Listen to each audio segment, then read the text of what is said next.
गुढीपाडवा एक चैतन्याचा सण. सर्व हिंदू लोकांचे नववर्ष जास्त करून महाराष्ट्रामध्ये मोठ्या प्रमाणात साजरा होत असतो. गोड कडू या दोन्ही गुणकारी गोष्टींचा साज आणि त्यात भर म्हणून साडी चोळी यांचा समावेश गुढीमध्ये असतो. दरवर्षी नवीन साडी आवडीने आपण गुढीसाठी आणतो आणि खूप सुंदररित्या आपण हा सण साजरा करतो. अगदी खरंच भगवान ब्रह्मदेवांनी या सृष्टीला आकार दिला. ही सृष्टी विचारांनी निर्माण केली. याच दिवशी हे कार्य संपन्न केले असे मानले जाते. याच दिवशी श्रीरामाने 10 मुख्य रावणाचा पराभव केला व आपल्या घरी म्हणजेच अयोध्याला प्रवेश केला. या सणाला खूप महत्त्व आहे कारण त्याला अनेक गोष्टींची सांगड आहे. पहिले म्हणजे हा हिंदूंचा नववर्षाचा आरंभ आहे असे मानले गेले. वाईटांचा नाश करून पुन्हा धर्माची सुरुवात म्हणून गुढी ही शुभ यश याचे प्रतीक मानले गेले आहे. आरोग्य म्हणून चांगली पॉझिटिव्ह एनर्जी यांचे आगमन होत असते व तसेच वसंत ऋतूला आगमन होत असते. प्रारंभ होत असतो. नवीन पालवी फुटत असते. नवीन निसर्गाच्या फेरा चालू होत असतो. हा सण हिंदू धर्माचा अगदी पवित्र सण मानला जातो. या दिवशी प्रत्येक गोष्टी बरोबर पद्धतीने होणे गरजेचे असते. त्यामुळे काही मोठ्या चुका कोणत्या टाळायच्या आहेत हे पाहणार आहोत. नाहीतर याचे भयंकर परिणाम तुम्हाला भोगावे लागणार आहेत. या गोष्टी तुम्ही टाळा ज्याने या चुका होणार नाहीत.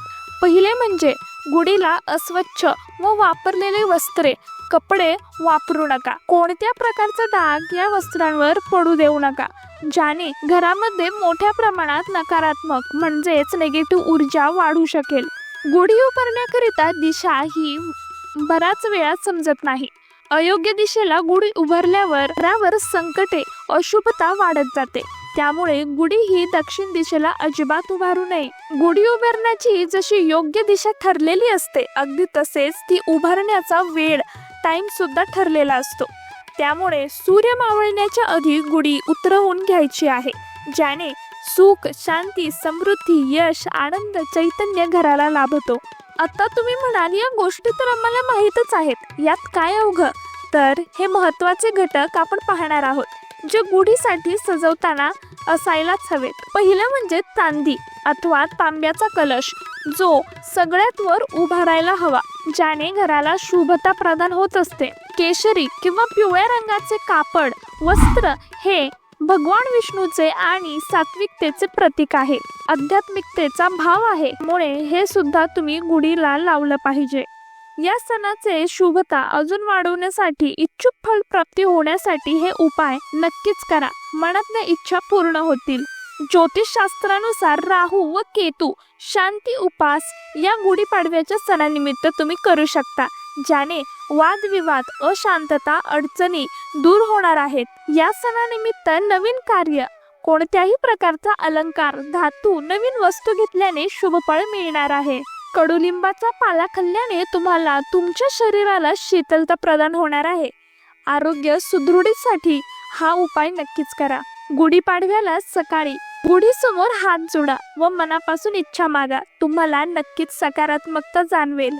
या व्हिडिओमध्ये उपाय कोणत्या प्रकारच्या गोष्टींचे पालन करणे अनिवार्य आहे व कोणत्या चुका टाळणे गरजेचे आहे या गोष्टी समजावून सांगितल्या आहेत. त्यामुळे या गोष्टींचे पालन करा. अशा प्रकारे तुम्हाला व तुमच्या परिवाराला गुढीपाडव्यानिमित्त शुभेच्छा. या चॅनलवर नवीन असाल तर सबस्क्राईब करा. हा व्हिडिओ शेअर करा. माहिती आवडली असल्यास लाईक करा. कमेंटमध्ये तुमचे काही अनुभव मनातील प्रश्न विचारू शकता. या चॅनलवर सत्यभाव पसरावा हीच आमची इच्छा आहे. त्यामुळे कमेंटमध्ये नक्कीच श्री स्वामी समर्थ लिहायला अजिबात विसरू